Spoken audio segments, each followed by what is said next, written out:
mundo ni na Ivory at Beatrice ay kasing liit ng bakuran nila. Tuwing 2:00 ng hapon, habang ang lahat ay pinipilit matulog, may dalawang batang dahan-dahang lumulusot sa bintana. Walang sapatos, walang ingay. Doon sila tumatakbo sa ilalim ng matandang puno ng mangga. Ang kanilang kaharian kung saan walang bawal at lahat ng pangarap ay libre. Bea, huwag kang malikot. Tingnan mo, muntik na akong lumampas sa B. Kapag nasira to, kailangan nating humanap ng bagong puno. Ang seryoso mo naman kasi. Para namang mabubura yan bukas.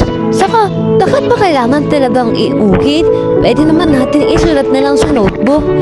Iba to! Ang notebook nawawala, nababasa, o kaya naman napupuno ang pahina.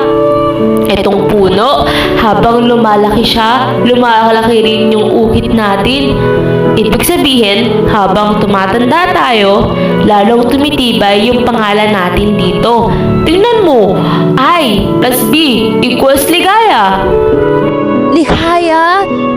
Bakit hindi best friends? O kaya ang tuhi ni Ivory? Kasi sabi ni Lola, ang ligaya raw ay yung pakiramdam na kahit anong mangyari sa labas, pag uwi mo, alam mong may naghihintay sa'yo. Di ba gano'n naman tayo? Kahit mapagalitan ako sa school, pagdating dito sa puno, masaya na ulit ako kasi andito ka. Alam mo, natatakot ako minsan. Sabi kasi ni Mama, kapag doon nag-high school na tayo, nilipat na kami ng school sa Kabayanan. Baka doon makakilala ka ng mga bagong kalaro. Yung mga hindi madungis, yung mga marunong mag-gitara. Ano ka ba?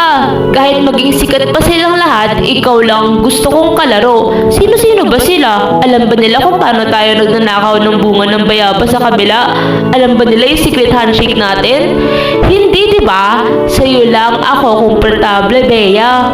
Promise, kahit maging busy pa ako sa pag-aaral para maging architect, ikaw lang ang priority ko. Architect, bakit yun ang gusto mo? Kasi gusto kong gawan tayo ng bahay. Isang malaking bahay na malapit sa puno na to. Para hindi na natin kailangan tumakas sa bintana. Gising tayo, tapos magkakape tayo dito sa ilalim ng mangga kahit pagtatanda na tayo. Tapos may malaking library para sa'yo kasi mahilig kang magbasa. Sige, architect ka. Tapos ako naman ang taga-ayos ng loob. Lalagyan ko ng maraming halaman. Pero Ivory, paano kung biglang magbago yung ihip ng hangin? Paano kung balang araw magkasalubong tayo sa daan tapos hindi na natin alam mo sasabihin sa isa't isa? Hindi mangyayari yun. Tinan mo ako, Bea. Cross my heart. Mamatay man si Kuting, hindi ko kakalimutan kahit anong mangyari. Kapag narinig mo yung kanta nating ligaya, o kapag nakakita ka ng puno ng mangga, maaalala mo ko. At kapag nangyari yon, hanapin mo lang ako, nandito lang ako, hindi ako aalis. Promise yan ha? Walang iwanan. Kahit maging strangers ang lahat ng tao sa mundo, tayo pa rin, walang magbabago. Walang magbabago. I plus B equals ligaya. Kay sarap pangarapin ng bukas kapag bata ka pa, no? Alam mo, ang lahat ng pangako ay kasintibay ng ukit sa puno. Nakita ko silang dalawa noon. Nagpapalitan ng mga salitang akala nila ay maliligtas sa kanila sa hinaharap.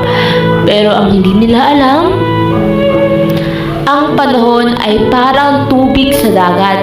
Dahan-dahang binubura ang ukit. Dahan-dahang inaanod ang mga tao palayo sa isa't isa.